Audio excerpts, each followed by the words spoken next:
Drinking with a beam, I got your team. Popping a beam, yeah, yeah.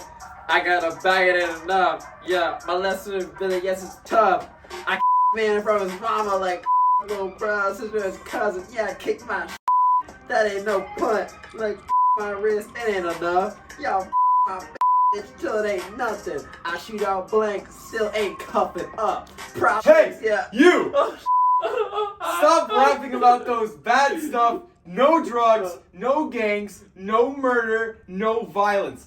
Get on the ground. Yes, Hands behind your back. Yes, sir. Yes, sir. Oh my god. That's actually happening. Oh You can't rap about this stuff. Oh my god.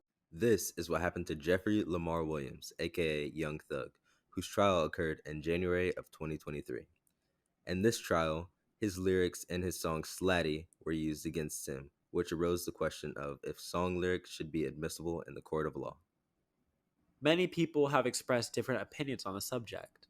On one side, there is one argument for the undying freedom of speech, and on the other side, there needs to be exceptions for this First Amendment right. Samuel Nelson elaborates on this. Free speech is much more diffuse. A kid at home might make a free speech claim. Mom says, stop singing at the supper table. And Mom, it's my free speech. Well, okay, no First Amendment there, right? But the kid does definitely feel a grievance about not being able to sing at the supper table. There was also a bill passed that limits rap lyric use in court to exclusively literal lyrics rather than figurative or fictional lyrics. An example of this in action is of Tyler the Creator's song Tron Cat, in which his lyrics would not be admissible in court because he speaks in figurative sentences and maintains a fictional tone, as if his lyrics were simply a dream.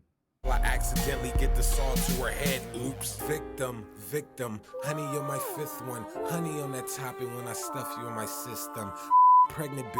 Tell my friends I had a you got a death wish, I'm a genie. It'll get done. In June of 2001, artist Sean Combs, also known as P. Diddy, grabbed the attention of the media to give his 2 cents on the background of rap lyrics. We had in-depth conversations about lyrics and just energy, period, that we put out there. And we basically emphasize truth. We're not telling any artist to censor themselves or to not tell the truth. A lot of the dark things that y'all hear is simply the truth. It's a reflection of what's going on in society, a reflection of what's going on from their eyes. So if that's what they're seeing, that's what they're going to report about.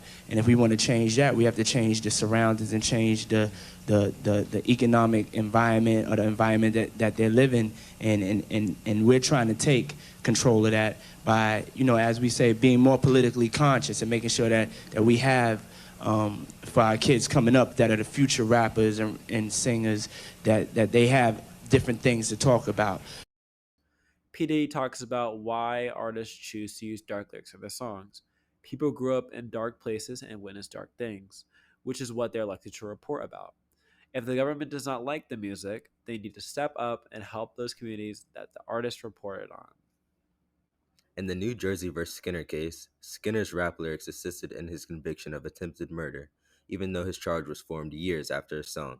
This very case creates fear in the music industry, forcing artists to worry about if their lyrics could be used against them, rather than allowing them to focus on the quality of their work.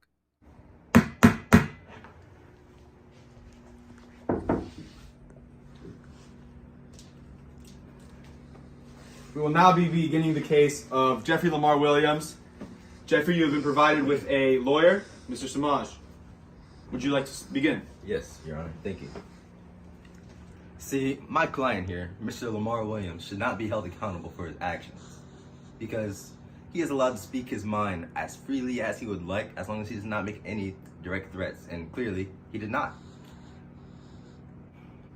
Explicit vulgar words from many popular musicians have been the prime target for the situation. However, it's to be noted that this freelance exercise of the First Amendment blends well with hip-hop's unrestricted lifestyle. Furthermore, there seems to be a positive impact on young lives through the power of music.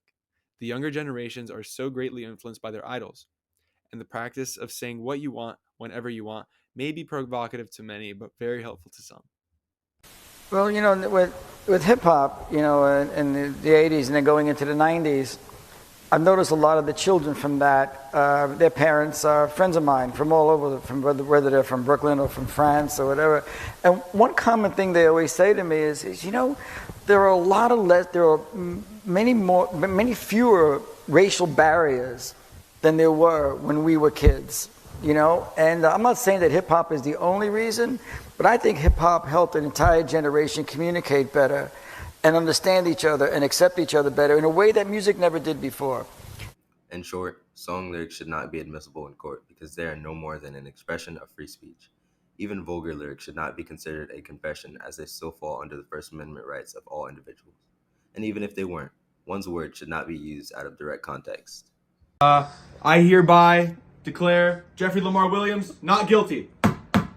Dismissed.